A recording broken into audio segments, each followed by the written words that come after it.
Hi everyone, it's Brittany. Welcome to my channel, or welcome back. Over the last few years of making content, I have had friends reach out to me as they're now becoming interested in cozy gaming. What is cozy gaming? Well, it's playing games that make you feel cozy playing. A lot of people have different requirements for what feels cozy to them, so it's fairly subjective. Most of the time, these games play at a slower pace.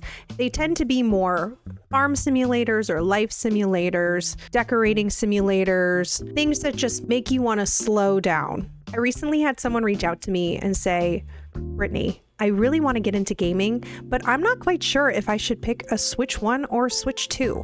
And there are a lot of factors that go into the answer that's best for you, but here are some of my opinions. I personally still own a Switch 1. I don't feel the need to upgrade quite yet. And honestly, there's just not a lot of games that are out exclusive to Switch 2 that make me want to switch over quite yet. But if you don't already have a Switch and you're looking to buy a Switch, I would say get the Switch 2.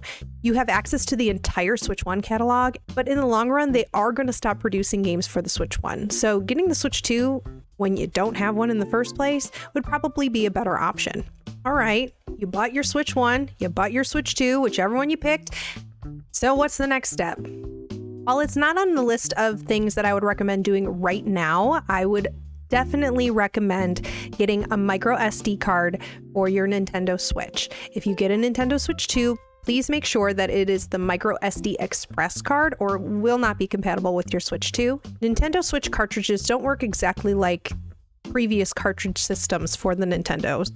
You know how sometimes you can buy someone else's game of Animal Crossing New Leaf or Wild World and it has save data already on it and you have an entire town?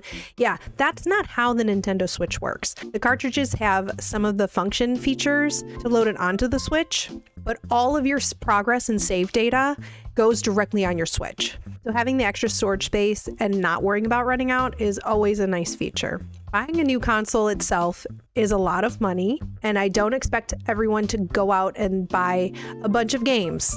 But these are my games that I would suggest you add to your wish list. My number one place for you to start looking for games that you might like is actually at the library. The library has a pretty decent catalog of games, and it's a great way to see if a game is a good fit for you. You don't like it? You don't have to buy it. If you like the game, now you can add it to your wish list, and once you eventually buy the game, all of your save data is still there, since it doesn't attach itself to those cartridges. The first place I want to start with making your wish list is with some free games. My first recommendation is Fall Guys. Now, is Fall Guys super cozy? Not really. It can be a little stressful sometimes, but it's a great, silly game to just kind of turn off your brain, and you're racing to get to the end point, and it's elimination. And my son and I laugh at how silly this is. You're like a little jelly bean character. We tend to play the knockout series, so you have to qualify to get to the next round and try to beat all 30 other players. While this is an online game, it's not a game that you need to purchase the Nintendo Switch Online subscription for, which is really nice. You just play on your normal internet. So if you're looking for a silly way to end your day, I'd recommend Fall Guys. My next recommendation is Palia. Palia is a free-to-play fantasy simulator. There is a lot to do and craft and create in Palia, and you can farm and decorate a home, and it's just a great free option to get into some cozy gaming. The last free game that I'm recommending today is Pokemon Cafe Remix. Pokemon Cafe Remix is a puzzle game where you have to link together matching little bubbles, and you're completing orders and you're building your little cafe up, and you get to play with these little Pokemon characters too. Next up, I'm going to talk about multiplayer games. These are games that I have played with my son or my partner. Some of these games are even good for family game nights. First up, I want to talk about Biped. Biped is this cute game where you are a little robot. It literally reminds me of WALL-E. And you and your partner have puzzles that you need to go through and unlock. And the puzzles are specific for your robot. So you can't just like go and try to do your partner's puzzle. You and your partner have to work together to make it across platforms and across like gaps and bridges. The catch is that you are controlling your robot's legs with each individual joystick. So it's a fun little mechanic that adds an element of difficulty. It's a lot of fun. I feel like I'm not really good at describing this game, but Biped 2 has released fairly recently and it is absolutely on my wish list. Next up, I want to talk about Jackbox games. Jackbox games are really fun for parties. Maybe Jackbox game doesn't technically fall under cozy games, but these games make for a great cozy evening with your family and friends. We've played Jackbox at our family functions for many years, and in each game pack, there are multiple games to choose from. And the best part is that not everyone needs a controller. The controller is your phone or tablet or whatever device you can get to jackbox.tv. You enter in the room code, everyone gets to play. Some of our family favorite mini games are Trivia Murder Party, Quiplash, Role Models, Fibbage, and most recently, we've been playing a lot of Jackbox Survey Scramble. So if you're looking for a fun game night with your family or friends, I would absolutely recommend any Jackbox games. Next up, I want to talk about Kiwi. Kiwi is a game where you are two Kiwi working in a postal office. You have little puzzles that you're solving with your partner to get the mail out as quickly as you can. I think it is silly and cute, and I enjoy playing this when we need a little giggle. Another family multiplayer game is Overcooked. I like how I start off this video saying, oh, do you want to get into cozy gaming? And then I throw in Overcooked in my recommended. So this is a fun couch co-op game. It gets a little stressful sometimes, but I feel like if everybody knows what they're doing, it can be a lot of fun. Every level throws a little something new at you. So Overcooked is another one to add to your wish list if you can go into it knowing that it's going to be a little silly and you're going to have some laughs. Next up, I want to talk about Phogs. I think that's how you say it anyways. Phogs? Phogs. I think that's how you say it. Phogs. It's like, you remember Cat Dog? It's like that, except for your two dogs. You and your partner are a two-headed dog, and you have to try to solve puzzles being a two-headed dog. This is another great couch co-op game that provides us a lot of giggles. Next, I want to talk about Tools Up. Tools Up is a game where you and up to 3 of your friends are in the home renovation business. You get to go into people's homes and you have to rip up carpet or paint the walls or put drywalling up, and you have only a certain amount of time. It gets a little chaotic because people can get in the way and your trash has to go all the way outside into the trash, and your stuff is being delivered and you have to go pick up the delivery or they leave with your stuff. So I absolutely adore this multiplayer game. Although my son doesn't particularly like to play this game with me because he says I'm too bossy, but I'm just delegating because it's chaotic sometimes. So someone's got to delegate, and it might as well be me. Now, the next couple of games I'm going to talk about are multiplayer games, but they are also games that you can play by yourself. First game I want to talk about is Untitled Goose Game. I enjoy playing this game with someone. You are a goose, and you have a list of tasks to achieve. No matter how silly they are, it is more fun to create a little bit of havoc, honking at people, nipping at them, spreading your wings at them and like attacking them, just doing this silly list of tasks. Sometimes it's getting the gardener wet, or stealing his keys, or make a picnic with the stuff that you steal from the gardener's garden. This is not a super long game to get through, but it is a lot of fun. And if you accomplish everything, there are actually extra tasks for you to do. The next game I want to talk about is Stardew Valley. Stardew Valley is an amazing farm simulator that was inspired by Harvest Moon and Terraria and Minecraft. This game is full of content. I enjoy playing this game by myself, but also my son and I like to play, and we have a farm that we make together. There's relationship building, there's classic farming, there is a mine where there's combat, and I think that's the beauty of this game, is that there's so much to do and you don't have to do anything you don't want to do. When my son and I have a farm together, he likes to head off to the mines, but I tell him he has to help me water all the crops first so I can get my day done without stripping all of my energy away first thing in the morning. It's fun to play by yourself, absolutely, but it's also fun to play co-op. Last multiplayer, single player game that I want to talk about is Suika Game.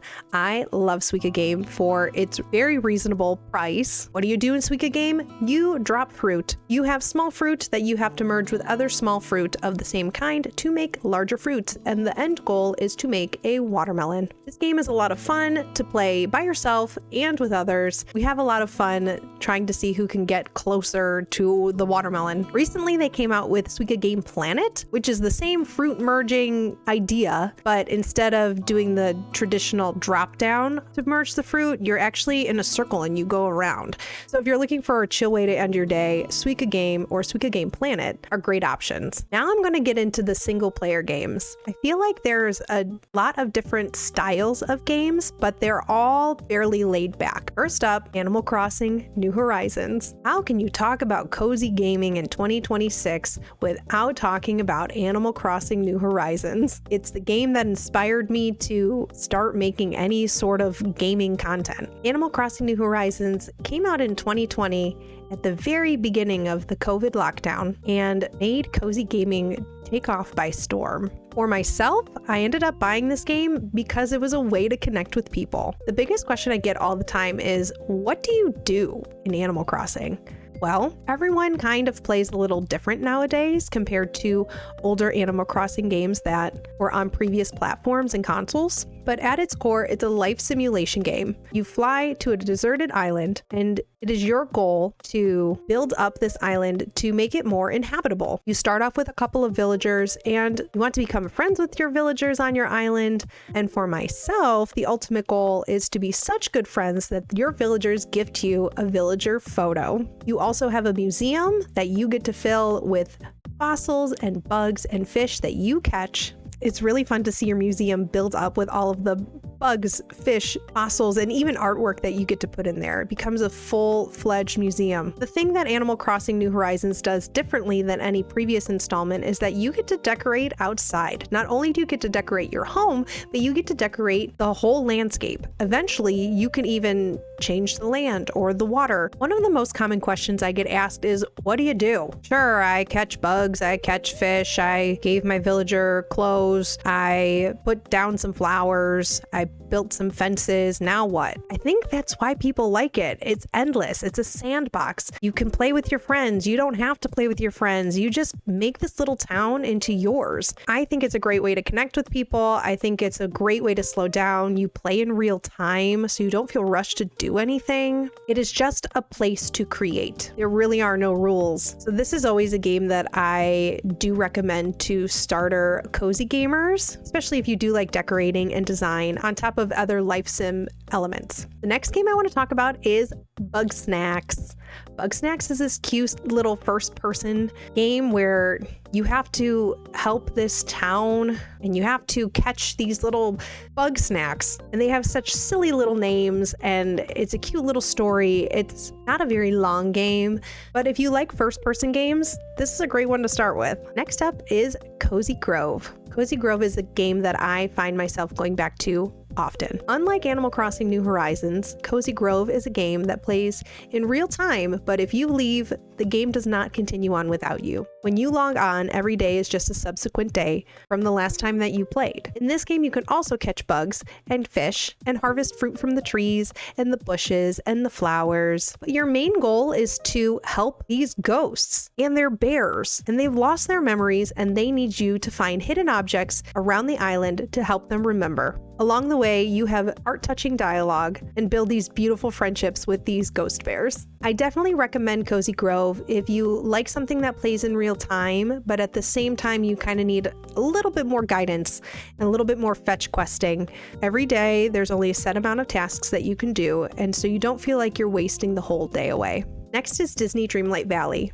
Now, if you like really grinding and you like a lot of fetch quests and you need a lot more direction, Disney Dreamlight Valley might be a game for you. Your customizable character is thrown into a world of Disney characters. They also give you tasks. You have a lot of things to do. You get to cook, you get to craft, you get to design. But this game is a lot more fetch questy than games like Animal Crossing or even Cozy Grove. This game obviously gets a lot of hype because it is a Disney game, but it is very good. Sometimes I feel like I have too much to do and not enough time. So Disney Dreamlight Valley is a game that I can spend a long time playing. Next up is Let's Build a Zoo. Have you ever wished you could go back in time and play Zoo Tycoon? Me too. So I got Let's Build a Zoo.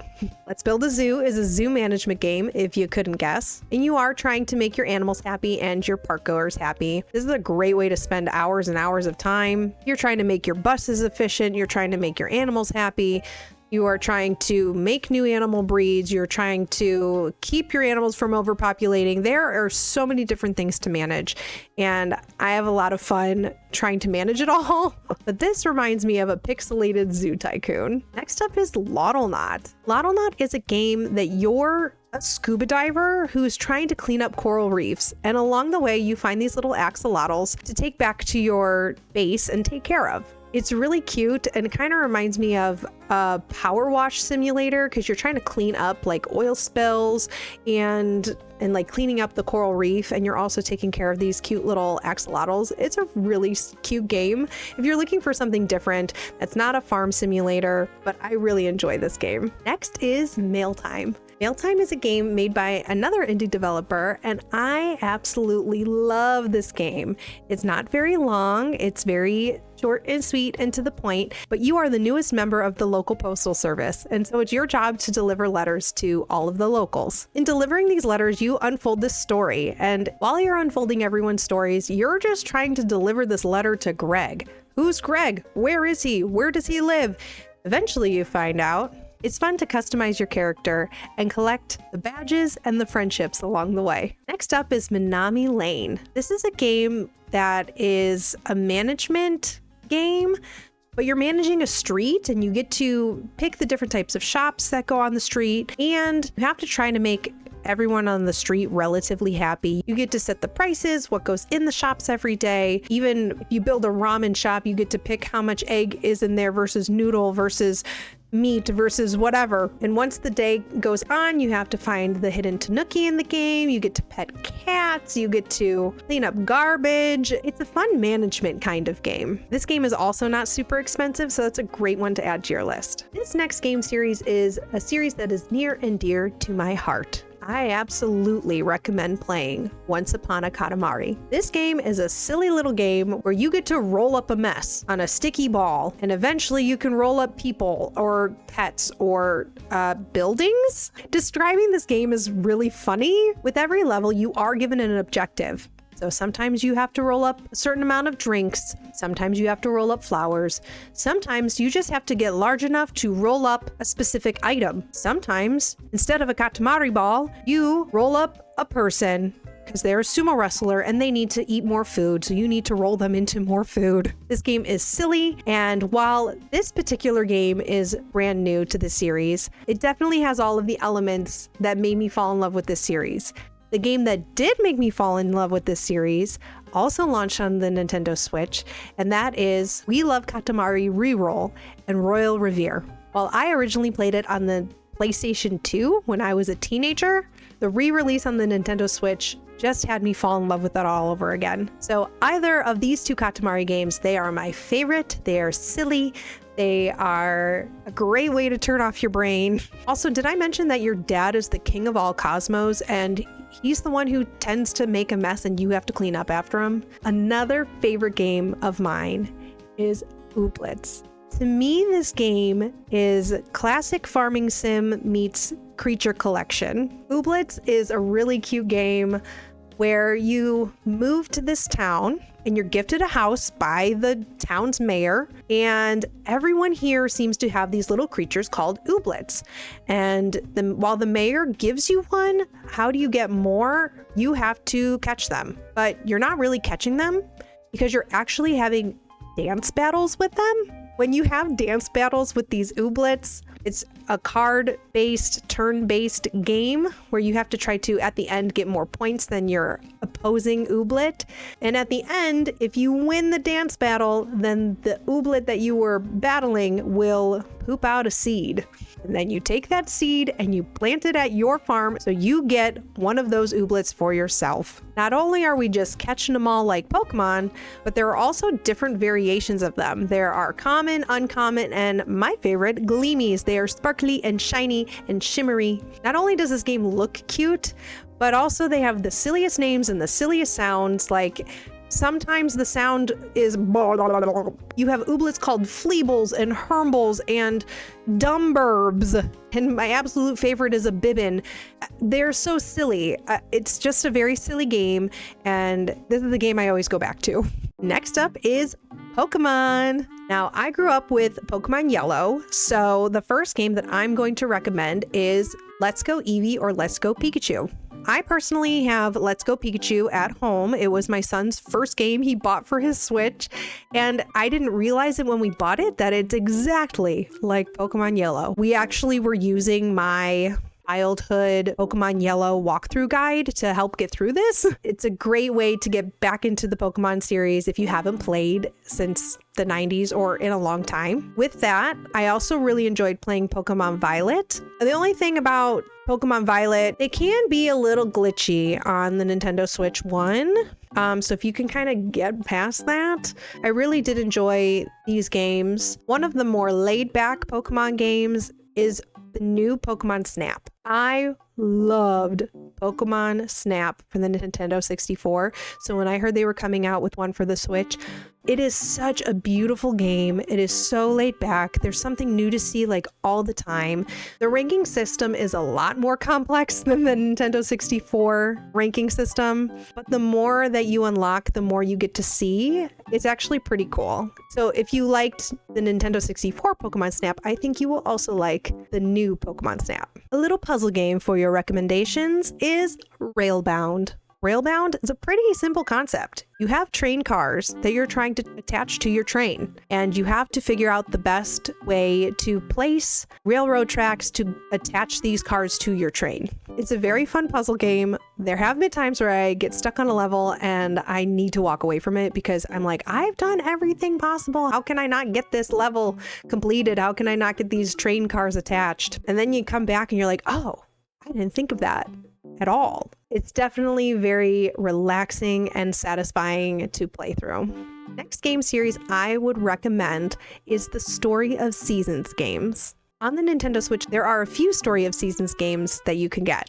I personally have Story of Seasons, Friends of Mineral Town, and Story of Seasons, A Wonderful Life, because I owned both of those when they were still under the Natsumi Harvest Moon name, and those are two of my favorite games that I've played in my childhood and my teenage years. So of course I had to get them when they re-released on the Nintendo Switch under the new name Story of Seasons. So if you like a very classic farming sim, if you loved Harvest Moon, I loved Harvest Moon 64 growing up. It actually was the first game that I saved up my $60 to buy on my own with my own money at like 10 years old. It's a game that I love going back to. So is Friends of Mineral Town and Wonderful Life. So I love that Story of Seasons franchise ended up re-releasing them on the Switch. But any of the Story of Seasons games on the Nintendo Switch are really fun if you're looking for a very classic farm simulator relationship building kind of game. And last on my list is The Legend of Zelda: Echoes of Wisdom. This game, when I initially bought it, I bought it for myself, but my son ended up hijacking it and then it fell into my backlog. But I watched a lot of his gameplay, but it is very cute. I love that you're playing as Zelda. I love that there's a new magic kind of crafting element to it and comparison to classic Zelda games. I love that one of the main themes has a clarinet feature as a former clarinet player. I love that. I really would recommend this game to anybody who loves the Zelda series. And I think that's about it. I just counted them up, and that was 32 games that I recommended to find out what kind of games you like when you're playing your cozy games. I also have so many games that are on my wish list, and I just don't have all the time to play all of them. If you liked this video, give it a thumbs up. I hope that in those 32 games, you found something that intrigues you or that you would be wanting to play. If you are a veteran gamer, please let me know your favorite cozy games. I'd love to hear any more recommendations, and I will see you in the next video. Bye!